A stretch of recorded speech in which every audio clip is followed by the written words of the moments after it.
Hello, sports fans. Welcome to Super Sports Central. Today, we're going to be going over my Week 2 UFL predictions.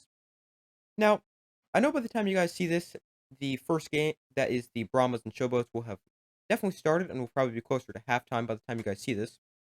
But sorry about that. I definitely have to try to get these videos out a lot sooner in the future. But I did just want to do this video so you guys know my predictions for the week. But last week, I had a record of 2-2, so hopefully I can improve that this week. Starting off with the games on Saturday, we have the Brahmas at the Showboats.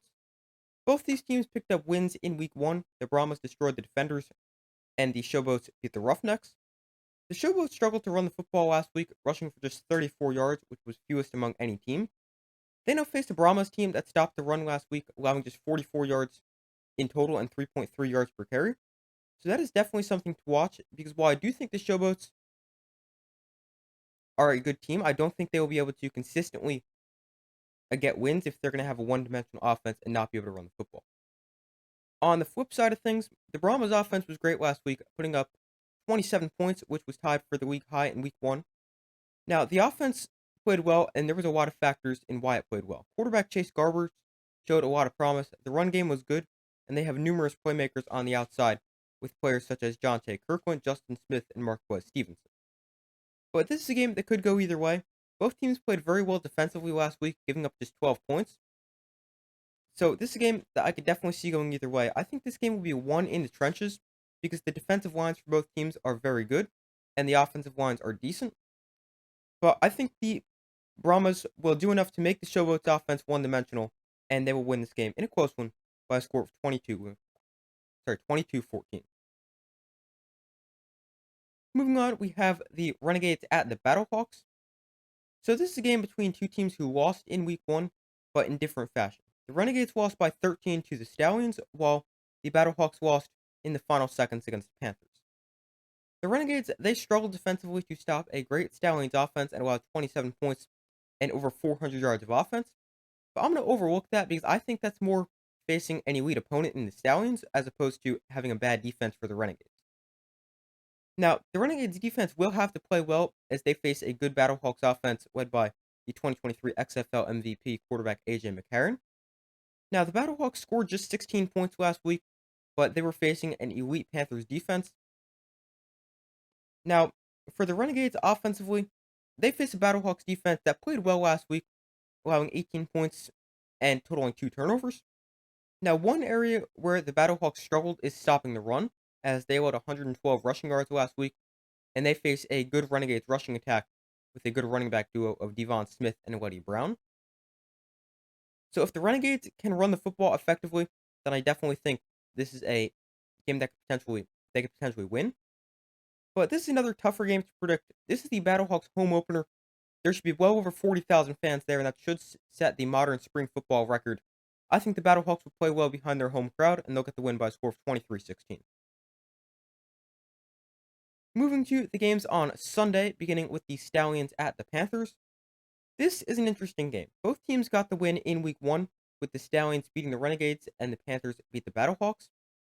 But this game creates some really interesting matchups because the Panthers defense looked great last week, and after last week's performance, I think they're the best unit in the UFL. Then for the Stallions, their offense was great, scoring 27 points, and their rushing attack was especially good as they rushed for 183 yards, which was the most among any team. They now face a Panthers defense that allowed just 62 rushing yards and 3.1 yards a carry. Now, outside of the run game for the Stallions, their quarterback still has some questions because Matt Corral started last week's game and he will start this week again. But this week, Skip Holtz said the team has 2 starting quarterbacks in Matt Corral and Adrian Martinez. So once again, I would expect both quarterbacks to see playing time, with Jamar Smith serving as the third quarterback. Then defensively, the Stallions were great last week, and they should be getting even better as they're getting star linebacker DeMarcus Gates back, who was out last week with personal reasons. And this is Stallions defense that is really good, and they face a Panthers offense that was not very good last week. They did end up scoring 18 points, but most of that was very late in the game, as they got shut out the entire first half. But this game I could see going either way. The Panthers are going to need to try to make this a low-scoring game if they want to try to win. And I don't think they're going to be able to contain an elite Stallions offense enough to do that, and I got the Stallions 25-15. And the final game, it is actually a really interesting one. It is the Roughnecks at the Defenders. So both teams lost in week 1, and it creates some intriguing matchups this week. The Roughnecks will be without star running back Mark Thompson for the second straight week, as he remains out with a knee sprain. And the Roughnecks struggled to run the ball without him last week. Then for the Defenders, they're also without their star running back Abram Smith, who's out for the year with the torn ACL. And they also struggled to run the football, rushing for just 44 yards last week. Now, the Defenders' offensive line was very bad last week against the Brahmas, allowing 4 sacks and struggling to open up rushing lanes. Now, on top of that, they have to face a great Roughnecks defensive front that gets even better with the return of star defensive end Chris Odom, who comes back after missing last week's game with an injury. So, if the Defenders' offensive line struggles again, then I don't really think they could get the win, especially against a good Roughnecks front. Now, neither team was great offensively last week. Both teams scored just 12 points. So, this game that could go either way. I'm expecting a lower scoring game. I think the Roughnecks will get the win, as I think their defensive front will be too much for the Defenders' offensive line. I really don't think their offensive line will play that well again, and I think that'll be the difference maker. And the final score of this game, low scoring game, 16-9, Roughnecks win.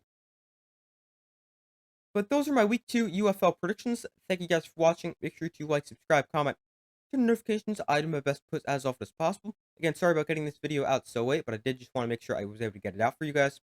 But thank you for watching. Make sure to like, subscribe, comment, turn notifications. I do my best to put as often as possible, and I will see you in the next video.